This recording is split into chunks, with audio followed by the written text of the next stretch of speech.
tudo bem? Estamos em mais uma videoaula, agora da unidade 4, onde nós vamos falar sobre a integração metabólica em alguns estados fisiológicos diferentes, como jejum, alimentação e exercício físico. Então, nós vamos relembrar alguns conceitos, vamos falar o que é a regulação hormonal no metabolismo, vamos comparar alguns hormônios, vamos citar alguns hormônios e também os estados fisiológicos dos mesmos, e claramente vamos trazer algumas patologias relacionadas à integração metabólica. Então, o primeiro conceito que nós temos que relembrar é o que seria metabolismo, que se refere a todas as reações químicas que ocorrem em um organismo.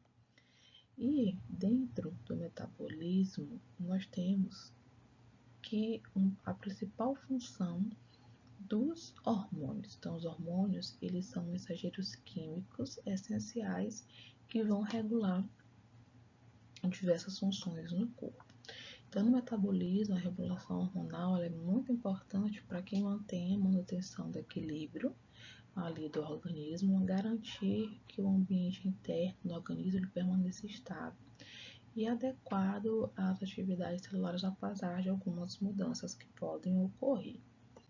Então, alunos, nós vamos falar de 3 hormônios nesses diferentes estados fisiológicos, como eu havia falado para vocês, que são de grande importância para que haja uma regulação desse metabolismo, com o intuito de manter o equilíbrio ali no nosso organismo. Nós temos a insulina, o glucagon e a adrenalina. Então, falando a diferença desses 3 tipos de hormônios, nós temos a insulina, que elas têm origem ali lá nas células beta do pâncreas, e o glucagon também tem essa origem lá no pâncreas.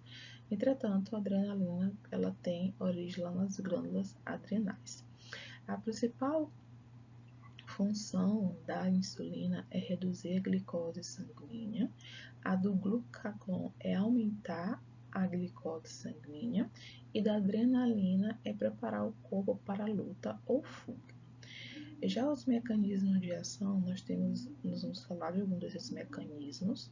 A insulina aumenta a captação da glicose, da glicogênese, da lipogênese e também a síntese proteica.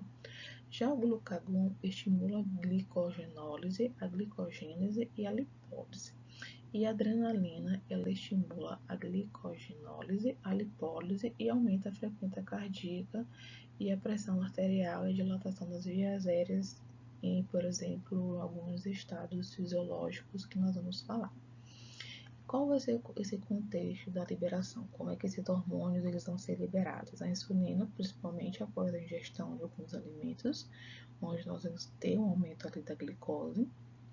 O glucagon, durante o jejum, ou até mesmo quando nós temos uma baixa concentração da glicose. E a adrenalina é no estado de estresse, exercício até mesmo em algumas situações de emergência. E como, pessoal, que esses hormônios eles vão se comportar em cada estado fisiológico? No estado de jejum, a insulina, por exemplo, o nível de glicose eles vão diminuir, resultando também claramente numa redução na secreção de insulina. E como efeito desses efeitos metabólicos, nós temos um efeito na captação da glicose, onde vai haver a diminuição dessa insulina e, consequentemente, vai haver uma redução na captação da glicose nessas células e até mesmo a inibição da lipólise ela é reduzida. Já o glucagon, nesse mesmo estado, a gente sabe que o jejum ele vai estimular a secreção desse hormônio devido aos baixos níveis de glicose no sangue. E alguns efeitos metabólicos é que ele pode promover a quebra do glicogênio no fígado para tentar liberar esse açúcar. Ele pode estimular a produção de glicose a partir de precursores não carboidratos no fígado e também pode estimular a quebra de triglicerídeos, exatamente para ser liberado como ATP, como eu falo aqui, como fonte de energia. Já a adrenalina, ela pode ser liberada durante os períodos prolongados de jejum, até mesmo estresse. Essa adrenalina ela pode ser aumentada e ela vai aumentar principalmente a glicogenólise hepática no fígado, como também pode promover a lipólise no tecido adiposo. Já no estado de alimentação, a gente pode perceber que, principalmente após a ingestão de alguns alimentos, principalmente carboidratos e alimentos com grande nível de açúcar, o nível de glicose vai aumentar no sangue, estimulando principalmente a secreção de insulina pelo pâncreas. Então, com isso, vai haver diversos processos que vai ocorrer para estar havendo essa liberação de energia. Já o glucagon, pessoal, então ele é inibido nesse estado de alimentação, né, devido aos altos níveis de não só de glicose, como também de insulina no sangue. Então, com a atividade reduzida, esse hormônio acaba que não provendo a glicogenólise e nem mesmo a gliconeogênese. E a adrenalina em condições normais de alimentação também diminui, né? A gente vê que ela é bem limitada durante esse estado de alimentação. Já no estado de exercício físico, a insulina ela tende a diminuir para permitir que haja a mobilização da glicose, como também dos ácidos graxos, e a captação de glicose pelos músculos ela é facilitada independente da insulina através dos mecanismos que incluem principalmente a contração muscular. Já o glucagon, o exercício físico, ele vai aumentar a secreção desse hormônio, principalmente durante esse exercício físico, né, para manter a glicose sanguínea e a pessoa ter mais energia durante o exercício físico. Entretanto, vai poder promover a quebra do glicogênio hepático e até mesmo estimular a produção de glicose no fígado. E a adrenalina, ela aumenta muito com alta intensidade, aqui como a gente pode ver.